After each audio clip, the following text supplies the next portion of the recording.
Bapa, kami mengucap syukur malam hari ini Tuhan berkati kami, dan kami ingin melanjutkan doa malam kami. Kami menyerahkan Tuhan yang terus memberikan perlindungan dan pimpinan, sehingga semua yang kami kerjakan, baik ketika merenungkan firman-Mu maupun melayani Tuhan dengan doa, semuanya menjadikan nama Tuhan dimuliakan dan berkat besar buat kami. Terima kasih Bapa. Dalam nama Tuhan Yesus Kristus kami berdoa. Haleluya. Amin. Selamat malam Bapak Ibu Saudara sekalian yang sudah bersama dengan kita di sini. Nah, mari kita melanjutkan doa malam kita, dan ini masih menjawab pertanyaan dari Ibu Titin Joko Susanto, dan juga kemudian ditambah dengan pertanyaan dari Ibu Indah Tri Lestari Mami Priyono di Salatiga, yang menyatakan bahwa ingin memiliki karunia bahasa roh dan sudah minta, tapi sampai hari ini belum diberi karunia bahasa roh itu. Nah, oleh karena itu renungan malam hari ini judulnya bahasa roh dan mencuri kuasa. Bahasa roh dan mencuri kuasa. Ya, jadi ada dua hal yang akan kita perhatikan, yaitu kaitannya dengan bahasa roh. Kemarin sudah kita perhatikan bersama ya, kita mulai mengenal sekali lagi bahwa bahasa roh itu adalah termasuk satu dari 9 karunia roh yang dinyatakan di 1 Korintus pasal 12 ayat 1 sampai 11. Dan ada kalangan yang tidak bisa menerima bahasa roh ini, tapi ada kalangan yang bisa menerima bahwa di kitab suci itu, di kehidupan Kristiani itu ada dan bisa dihidupi yang namanya berkata-kata dalam bahasa roh, atau secara umum karunia-karunia rohani.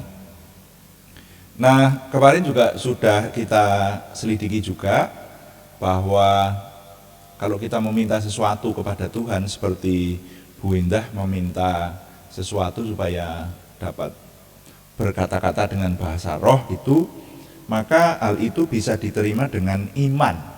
Ya, yaitu pernyataan Tuhan Yesus sendiri yang menyatakan bahwa apapun juga yang kamu minta dan doakan, percayalah bahwa kamu sudah menerimanya dan hal itu akan diberikan kepadamu. Demikian janji Tuhan Yesus ya.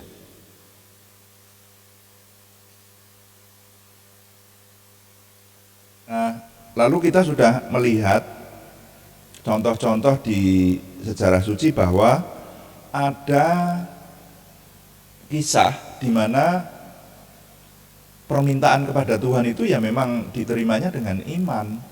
Kapan itu? Yaitu kisahnya perwira di Kapernaum yang dinyatakan di Matius 8 sudah kita teliti. Bahkan Tuhan Yesus salut kepada perwira di Kapernaum itu, iman yang sebesar itu tidak ada di tanah Israel, dikatakan begitu. Lalu satu lagi adalah wanita Kanaan, wanita kafir juga, wanita yang datang dari suku yang tidak bersunat, yang meminta supaya Tuhan menyembuhkan anaknya perempuan yang sakit juga. Nah, ini mengalami beberapa kendala yang rupanya diberikan Tuhan Yesus sengaja untuk menguji, karena pada akhirnya toh diberi loh. Dan di kedua peristiwa itu kita mendapati yang saya menyebutnya menjadi dalil rohani buat saya, dan sekarang saya impartasikan buat saudara-saudara sekalian. Jadi janji firman Tuhan itu seringkali kalau kita menerimanya dengan iman sampai hari ini ya tetap menjadi dalil rohani buat kita. Ya, jadilah seperti yang engkau percaya, gitu bunyinya. Yang untuk yang terakhir kemarin malah jadilah seperti yang engkau kehendaki. Wah, ini luar biasa ini.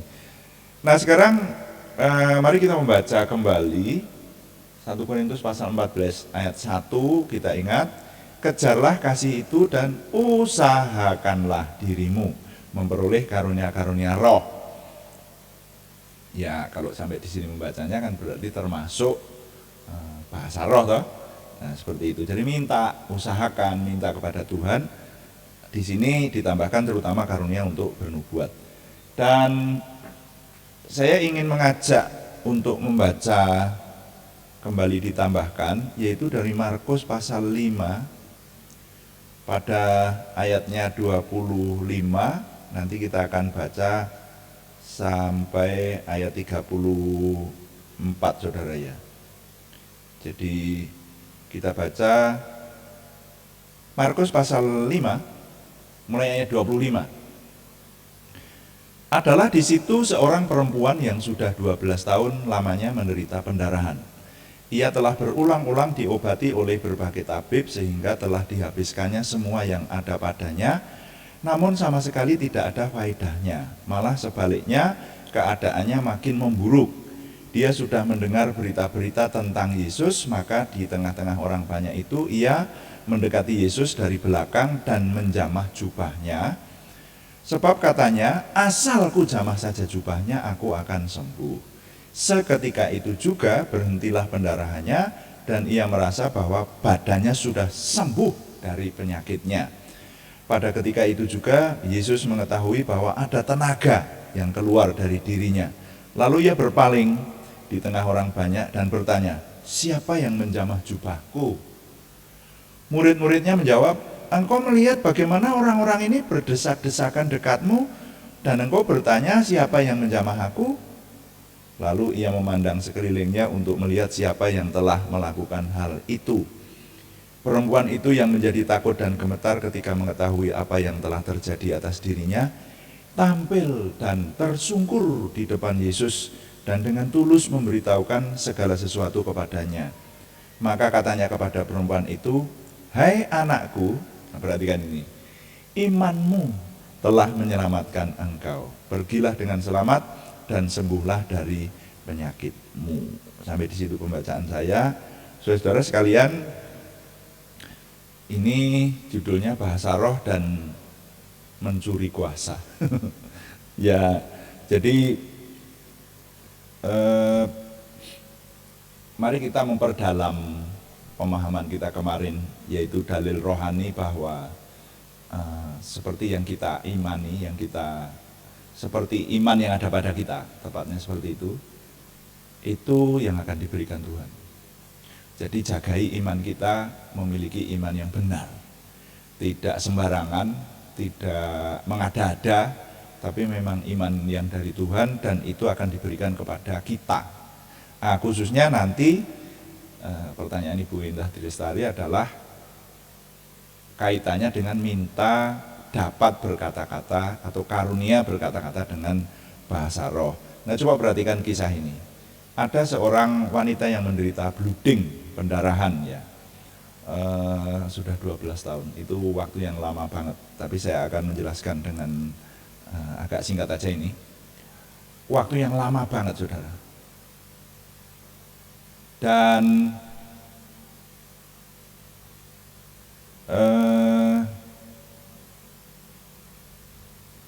wanita ini sedemikian rupa percaya kepada Tuhan. Kenapa? Karena di sana dikatakan dia baru mendengar kabar-kabar tentang Yesus.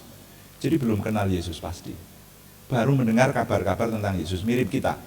Kita juga belum pernah ketemu langsung sama Tuhan gitu.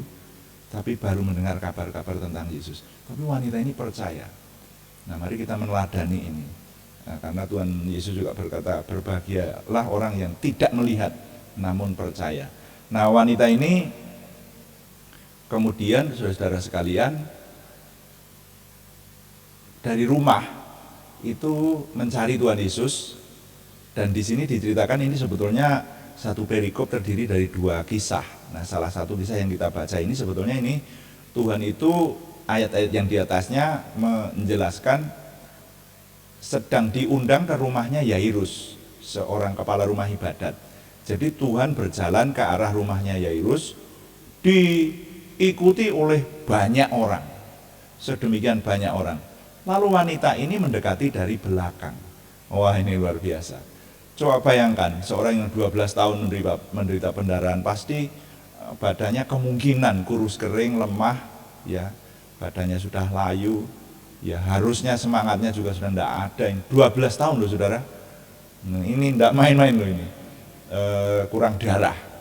12 tahun pendarahan terus-menerus. Nah, tapi ibu ini, wanita ini, ya, ini perjuangannya luar biasa. Kalau menurut saya, ia juga menghadapi beberapa kendala. Coba kita hitung ya. Kendala yang pertama itu kalau menurut saya kendala kemalasan. Orang yang sakit 12 tahun itu kronis itu. Penyakit yang kronis itu orang bahkan ada yang sakit tidak sembuh-sembuh itu inginnya bunuh diri, saudara ya. Pernah mendengar semacam itu? Wah, itu ada, saudara ya, yang semacam itu. Jadi harusnya dari sisi semangat itu wanita ini sudah mengalami kendala, tapi dia lawan kemalasan itu. Dia memiliki semangat untuk mendekat Tuhan. Kemudian kendala yang kedua adalah kendala keterasingan. Waktu itu belum seperti sekarang. Jadi kalau ada orang yang sakit pendarahan ini mesti tidak pernah keluar rumah. Dan dia tidak kenal Yesus. Yang namanya tidak kenal ini mau mencari kemana? Tidak kenal loh. Tapi dia perjuangannya sungguh-sungguh. Makanya kalau tadi sudah kita baca, usahakanlah dirimu untuk memperoleh karunia-karunia roh. Nah, kata usahakanlah itu artinya berjuang dengan sungguh-sungguh. Nah, bagaimana dengan perjuangan saudara dan saya? Nah, itu Bu Winda sudah berjuang ini dengan bertanya dan sebagainya ini ya. Nah, ini kendala kedua. Lalu kendala yang ketiga itu kan menurut saya kendala rasa malu. Kenapa? Waktu itu belum ada roti yang bisa dipakai seperti sekarang loh, yang untuk mengatasi rasa malu itu loh, saudara ya. Pendarahan, halo. Nah, ini ibu-ibu lebih bisa menghayati ini. Ini harusnya malu toh wanita itu keluar rumah. Untuk waktu itu loh, saudara, mengatasinya bagaimana? Aduh, repot saudara. Tapi dia meninggalkan rasa malu itu. Diatasi rasa malu itu. Tetap mencari Tuhan Yesus. Luar biasa ini. Sampai di sini aja, wah ini kaum putri lebih bisa menghayati. Sampai di sini nih perjuangan wanita ini tidak main-main. Ini perjuangan yang luar biasa.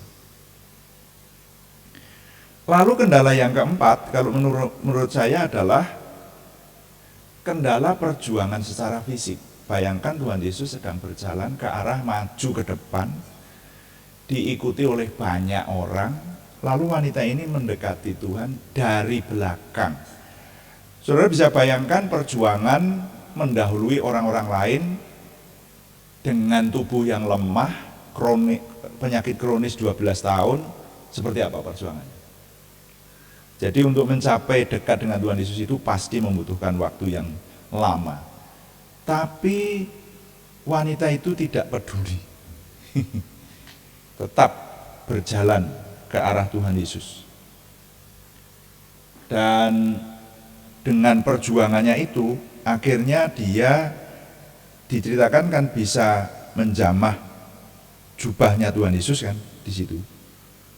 Dan karena dia datang dengan iman, saudara-saudara sekalian, maka jamahan wanita itu berbeda dengan jamahan orang-orang lain.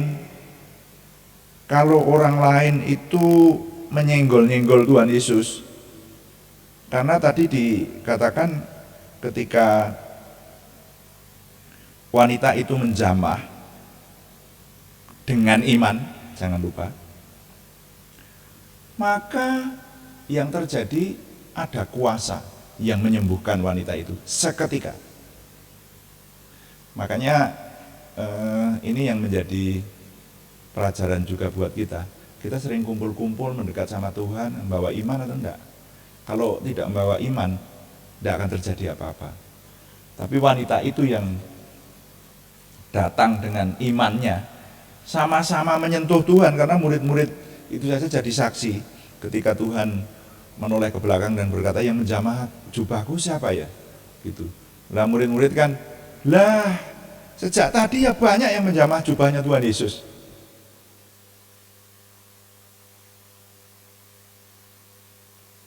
Orang banyak berdesak-desakan begitu, kok Tuhan itu aneh. Bertanya siapa yang menjamah aku? Yang menjamah ya semua yang dekat Tuhan itu menjamah semua. Nah, tapi ada bedanya. Ada satu orang yang menjamah dengan iman, saudara-saudara sekalian. Nah, mari kita introspeksi pada diri kita. Sering kali kita beribadah, kumpul-kumpul di tempat ibadah gitu, bawa iman atau enggak? Atau sekedar kumpul-kumpul kayak orang-orang yang lain itu aja, cari makan, jangan-jangan nanti ada apa mujizat, 5 roti dan 2 ikan lagi gitu, ikut makan gitu. Beribadah hanya cari sekedar apa yang bisa disuapkan ke mulut untuk dinikmati ya, gitu. Atau membawa iman. Kalau membawa iman ini berpikir secara rohani, hal-hal yang tidak tampak tapi menjadi berkat, gitu. Wanita itu kan begitu, hal yang tidak tampak tapi jadi berkat. Jadi wanita itu mendekati Tuhan dengan iman. Nah, lalu ketika Tuhan Yesus menoleh ke belakang dan bertanya, wanita itu kan dikatakan menjadi takut dan gemetar, dan dia tersungkur di hadapan Tuhan. Mungkin kalau saya bayangkan gitu, dia berkata, Tuhan mungkin menjelaskan dengan sedikit mengiba-iba begitu ya. Saya ini sakit sudah 12 tahun Tuhan. Saya hanya datang ke sini percaya kalau menjamah jubah Tuhan pasti sembuh. Jadi sekarang kuasa Tuhan menyembuhkan saya. Tolong Tuhan, kuasanya jangan diambil lagi ya. Kira-kira begitu kan. Saking takutnya. Pertanyaannya, Tuhan Yesus marah? Kembali lagi kita merenungkan. Ini kan sama dengan wanita itu mencuri kuasa Tuhan, mencuri tenaga Tuhan untuk menyembuhkan. Makanya judulnya Roh Kudus dan mencuri kuasa. Nah, ternyata wanita itu yang mencuri kuasa Tuhan, dalam tanda petik mencuri. Tuhan Yesus tidak marah. Dia justru berkata dengan kalimat sakti lagi, hai anakku, imanmu telah menyelamatkan engkau. Pergilah dengan selamat dan sembuhlah dari penyakitmu. Jadi dikatakan oleh Tuhan Yesus, yang menyelamatkan, yang menyembuhkan itu bukan kuasa Tuhan Yesus, di situ dikatakan. Padahal kan yang menyelamatkan sebetulnya kuasa Tuhan loh, pasti itu. Tapi di situ yang ditekankan oleh Tuhan, imanmu telah menyelamatkan engkau.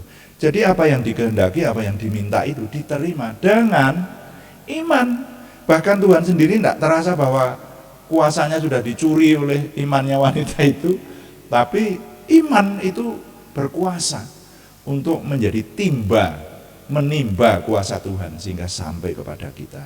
Nah, jadi untuk Ibu Endah Lestari, nah mari ini memantapkan lagi, gunakan dalil rohani ini. Kalau Anda sudah meminta Roh Kudus memberikan karunia berkata-kata dengan bahasa roh, ya milikilah iman bahwa bahasa roh itu sudah Anda terima, maka hal itu akan diberikan kepadamu. Jadi nilai yang dapat saya ketengahkan hari ini adalah Tuhan tidak marah ketika kuasanya diambil dengan iman.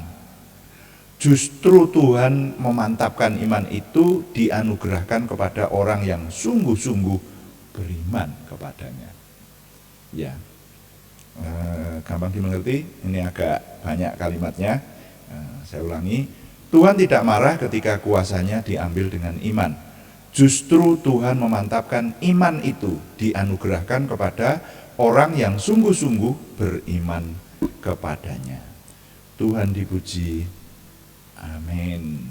Mari sekarang kita melayani Tuhan dengan doa. Katakan dalam penyembahan kita kepada Tuhan, kuduskan tempat ini, kuduskan hati ini, untuk kami dapat menyembah dan berdoa. Dan kita akan menaikkan doa syafaat, termasuk mendoakan nama-nama yang minggu ini masih harus kembali kita doakan kepada Tuhan. Kuduskan hati ini.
Bapa, kami mengucap syukur untuk doa malam hari ini, dan kami menyerahkan firman-Mu yang sudah kami dengar. Tuhan menolong dengan Roh Kudus yang semakin dominan kepada kami, sehingga khususnya bagi para penanya dan juga kami semua yang mendengar, kami diberkati dan hidup dengan lebih baik lagi di hadapan Tuhan. Terima kasih Bapa di surga, kami mengucap syukur, kami terus berdoa hari-hari ini dalam kami menghadapi 17 Agustus, peringatan kemerdekaan negara kami. Doa kami mohon Tuhan memberikan kepada kami pemerintahan yang ada adalah pemerintahan yang bersih dan berwibawa. Ini doa kami Tuhan. Sehingga dalam segala lini Tuhan tempatkan orang-orang yang takut akan Tuhan, yang memegang otoritas yang Tuhan anugerahkan di tingkat yang diberikan kepada masing-masing. Orang-orang yang Tuhan percaya untuk memegang otoritas pemerintahan dari tingkat pusat sampai daerah adalah orang-orang yang bersih. Ini doa kami. Dan juga Tuhan memberikan ketahanan nasional yang mantap sehingga negara kami tetap ada dalam damai sejahtera Tuhan. Sekarang kami berdoa berseru dalam nama Tuhan Yesus Kristus, Yeshua HaMasyiah itu. Kami berdoa untuk saudara kami yang membutuhkan kesembuhan dari Tuhan. Kami mohon Tuhan memberikan kesempurnaan dan pemulihan, kesembuhan kepada saudara kami Aryadi Wirawan, saudara kami Arnis Dewati, saudara kami Budi Suswanti, saudara kami Yohanes Sutarman, semuanya di Purwodadi, saudara kami anak Alek Giovanni Wibowo, saudara kami Supriyanto di Salatiga, saudara kami Siti Rondia, saudara kami Cahyani Bagiowati di Semarang, saudara kami Kristi Ningsih Joko Widodo di Yogyakarta, dan saudara kami Naomi Sumarsi di Wonogiri. Tuhan yang memberikan kesembuhan lebih sempurna lagi, dan juga pergumulan yang lain selain kesembuhan, yaitu pergumulan dari saudara kami Sri Purwati di Penawangan, saudara kami Yohana Asli Sabtorini di Kediri, dan saudara kami Ananda Thomas Setio Adi Prakoso di Purwodadi. Kami menyerahkan Tuhan yang menjawab doa-doa kami ini dan memberikan terobosan baru sehingga pertolongan Tuhan nyata. Terima kasih Bapa di surga kami. Mohon Tuhan yang menolong kami melayani Tuhan onsite maupun online, semuanya Tuhan memberikan kemampuan kepada kami untuk semakin sempurna dalam kami melayani Tuhan, dan kami mengucap syukur setiap hari Tuhan memberikan kepada kami kemampuan untuk merenungkan firman-Mu, gairah, semangat untuk senantiasa masuk dalam doa-doa kami, juga memperhatikan perenungan firman Tuhan ini, sehingga kami semakin memiliki pengenalan akan Tuhan, semakin memiliki percaya diri, antusiasme, optimisme, semangat, dan bergairah menyambut masa depan kami untuk menang bersama dengan Tuhan. Terima kasih Bapa. Kami mohon Tuhan yang menyempurnakan doa kami oleh pertolongan dan pimpinan Roh Kudus. Semuanya kami persembahkan dengan mantap percaya dalam nama Tuhan Yesus Kristus Juru Selamat kami. Haleluya. Amin.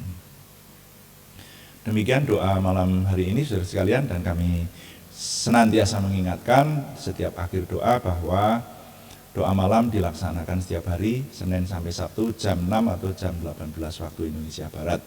Di samping itu juga ada doa pagi setiap jam 5 pagi. Semuanya berlangsung antara setengah jam sampai 40 menit, saudara-saudara sekalian. Jadi yang mau bekerja pagi tidak terlambat, tapi masih tetap bisa mengikuti doa pagi yang kami selenggarakan. Silahkan saudara tetap mengikuti, tetap mendukung, menyampaikan absen saudara, dan juga permohonan doa yang perlu di kolom chatting yang disediakan itu ya, kalau saudara masuk pas live streaming. Tapi kalaupun terlambat, saudara masih bisa mengikuti renungannya dengan membuka kembali, klik kembali yang sudah ada di arsip video kami di channel kami. Demikian, dan juga berikan like, komen, dan share, bagikan kepada teman-teman lain sehingga lebih banyak lagi yang diberkati bersama dengan kita. Selamat malam, Tuhan memberkati. Amin.